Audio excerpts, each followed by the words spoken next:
चॅनलमध्ये आपले सर्वांचे सहर्ष स्वागत। विधानसभा निवडणुकीमध्ये महायुतीने अतिशय अविस्मरणीय अशी कामगिरी केलेली आहे। महाविकास आघाडी इतक्या बॅकफुटवर गेली की त्यांना अगदी 50 जागा देखील गाठता येणे अशक्य झाले आहे।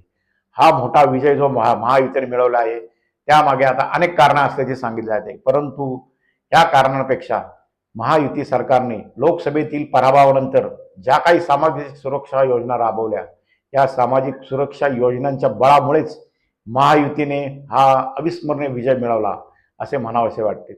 लोकसभा निवडणुकीमध्ये महायुतीला एक दारुण पराभव पत्करावा लागला। फक्त 18 जागा त्यांच्या आल्या, तर महाविकास आघाडीच्या 31 जागा आल्या।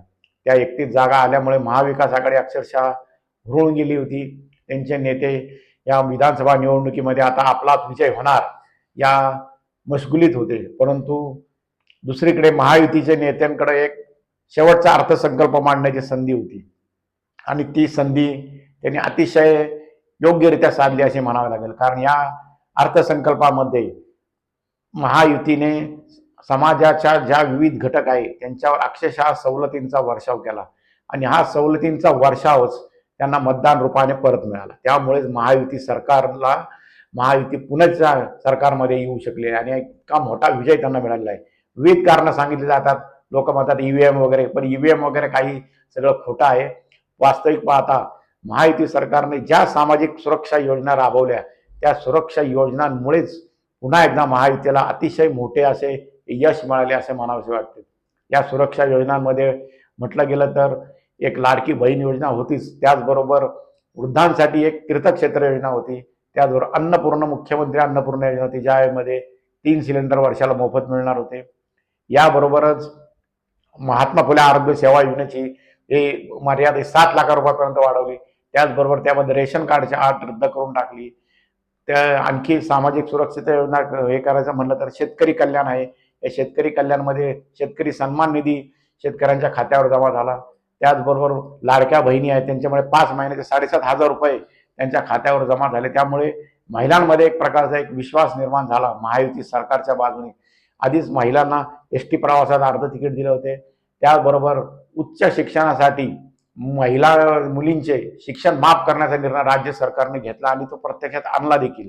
त्याचाही फायदा निवडणुकांमध्ये महायुती सरकारला झालेला आहे।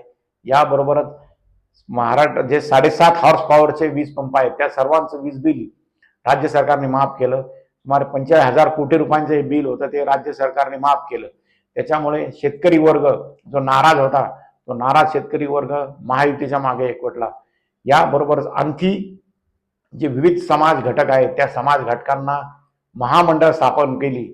अगदी छोटे छोटे असतील, वैश्य असतील, वाणी असतील, लोणार समाज असतील, ब्राह्मण समाज असतील, जैन समाज असेल, रिक्षावाले आहेत, टॅक्सीवाले आहेत, वृत्तपत्र विक्रेते आहेत, या सर्वांसाठी जवळपास 50हून अधिक महामंडळाची निर्मिती या 4 महिन्यामध्ये महायुती सरकारने केली। आणि या महामंडळामुळे हा जो छोटा घटक आहे तो छोटा घटक महायुतीशी जोडला गेला। त्यामुळे जे विविध प्रकारची आरक्षणावर आंदोलन चालू होती त्या आंदोलनाचा काही परिणाम मतदानात दिसला नाही, कारण समाजामध्ये जी छोटे छोटे घटक असतात ते सर्व छोट्या घटकांना जोडण्याचा प्रयत्न महायुतीने केला आणि तो घटक महायुतीच्या मागे उभा राहिला। त्यामुळे मतदानात मोठ्या प्रमाणात वाढ झाली आणि ही झालेली वाढच महायुतीला इतका मोठा विजय मिळवून देऊ शकली। त्यामुळे अगदी लोक जे विरोधी महाविकास आघाडीच्या ईव्हीएमवर आरोप करतायत हा आरोप अत्यंत चुकीचा आहे। याचं कारण दिल्लीमध्ये आपने हा प्रकारचा प्रयोग केला होता की सामाजिक योजनांचा लाभ हा थेट जनतेला द्यायचा। त्यामुळे दिल्लीमध्ये भारतीय जनता पार्टी 2 वेळा हरली आणि आप निवडून आलं। असाच प्रकारचा प्रयोग भारतीय जनता पार्टीने हरियाणामध्ये केला आणि हरियाणामध्ये भाजप पुन्हा सत्तेत आलं। मध्य प्रदेशमध्ये देखील शिवराज सिंग चौहान यांनी लाडली बहिणा योजना आणली आणि त्या लाडली बहिणी योजनेमुळे मध्य प्रदेशमध्ये पुन्हा भाजपचे सरकार आले। लोकसभेतील पराभवामुळे भारतीय जनता पार्टी, राष्ट्रवादी काँग्रेस आणि शिवसेना यांच्या या महायुती सरकारने या सामाजिक सुरक्षा योजनांवर भर दिला आणि सुरक्षा योजनांचा लाभ थेट जनतेच्या दारात पोहोचवला आणि त्या दारात पोहोचवल्यामुळेच महायुती सरकारला हा फार मोठा विजय मिळवता आला।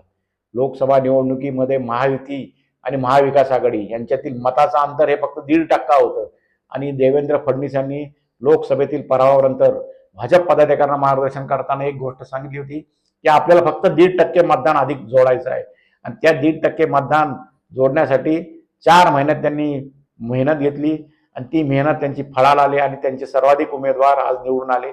महायुतीचं सरकार हे अतिशय मोठ्या मताने, मोठ्या फरकाने सत्तेवर आलेलं आहे.